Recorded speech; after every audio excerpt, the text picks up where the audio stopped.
Hello Banaras, this is Dr. Rohit Singh, Consultant General and Geriatric Medicine, Apex Hospital, Varanasi.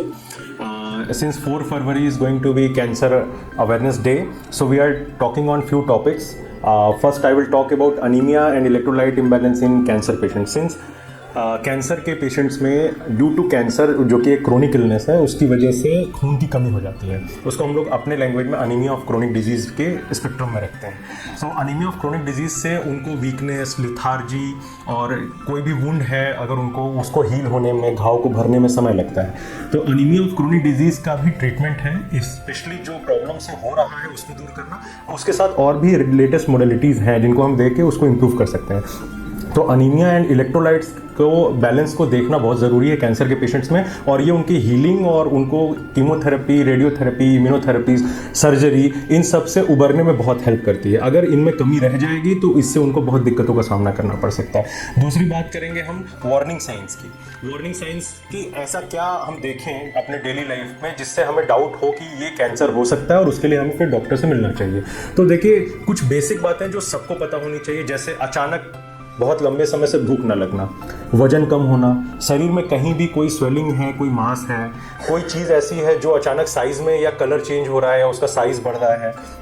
अक्सर करके मैंने देखता हूँ कि जो लोग लंबा गुटखा खाते हैं, पान खाते हैं या कोई ऐसा तंबाकू सेवन करते हैं, उनके मुंह में कोई घाव है जो ठीक नहीं हो रहा, बहुत लंबे समय से भर नहीं रहा है, तो उससे ऐसे केसेस में आपको ज़रूर मिलना चाहिए। वेट लॉस एक बहुत इंपॉर्टेंट फीचर है, along with loss of appetite, यानी भूख नहीं लगना और वजन कम होना, वो भी लंबे समय से। 4 दिन 5 दिन की बात नहीं हो रही है, अगर लंबे समय से ऐसा हो रहा है तो आपको डॉक्टर से ज़रूर मिलना चाहिए। क्योंकि बुजुर्ग लोग हैं, अगर उनको कैंसर प्रोस्टेट का हो रहा है तो हो सकता है उनको सिम्टम्स बहुत बाद में आए और उसको इग्नोर करें। वेट लॉस और ये सारी चीज़ें हैं, अगर इसको आप मॉनिटर करेंगे तो हम बहुत सारे कैंसर पेशेंट्स को अर्ली स्टेज में डायग्नोस करके उनको ट्रीट कर सकते हैं। दूसरी बात करूंगा मैं लाइफस्टाइल की। देखिए, हम सब जानते हैं कि हमारी लाइफस्टाइल पहले से काफ़ी ख़राब हुई है due to pollution, due to our habits, और जो हमारा एक हसल लाइफस्टाइल है, बहुत देर से जगना, बहुत देर से उठना, सुबह प्रॉपर फिजिकल एक्टिविटी ना करना, एक्सरसाइजेस ना करना और बहुत अच्छा भोजन ना करना, जंक फूड्स खाना एंड प्रोसेस फूड खाना। सो लाइफस्टाइल मॉडिफिकेशन में कुछ बातें मैं कहना चाहूँगा। प्रॉपर रेगुलर व्यायाम करें, योग करें, अगर कुछ भी नहीं कर पा रहे हैं तो एटलीस्ट 4 to 5 किलोमीटर्स अपनी एज और क्षमताओं को देखते हुए वॉक करना सीखें। एक रूटीन बनाएं उसके लिए, वो हफ्ते में 2 दिन करने से नहीं होगा, एक रूटीन बनाएं। और प्रोसेस फूड और जंक फूड से बचें, पैकेट की चीज़ों से बचें, जितना हो सके घर का भोजन करें और शुद्ध भोजन करें और बहुत बासी भोजन को अवॉइड करें।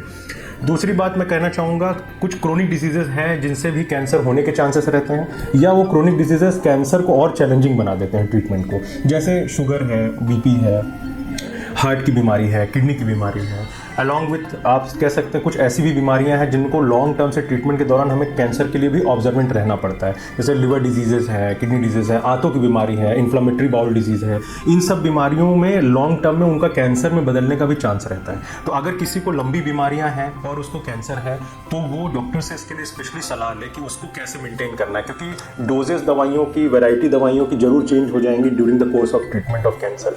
और अगर उन्हें कैंसर नहीं और सिर्फ क्रोनिक इलनेसेस हैं इस टाइप की, तो भी वो डॉक्टर से इस चीज़ को लेकर जरूर सलाह लें कि हमें आगे क्या क्या प्रिकॉशन रखना चाहिए, और अगर इनसे रिलेटेड कैंसर हमें हो सकते हैं या नहीं होने वाले हैं तो हमें किन चीज़ों का ध्यान रखना है और क्या चीज़ हमें मॉनिटर करनी है, डॉक्टर से पूछना है। तो अपने नियर बाय डॉक्टर से जरूर संपर्क करें इन चीज़ों के लिए। Thank you.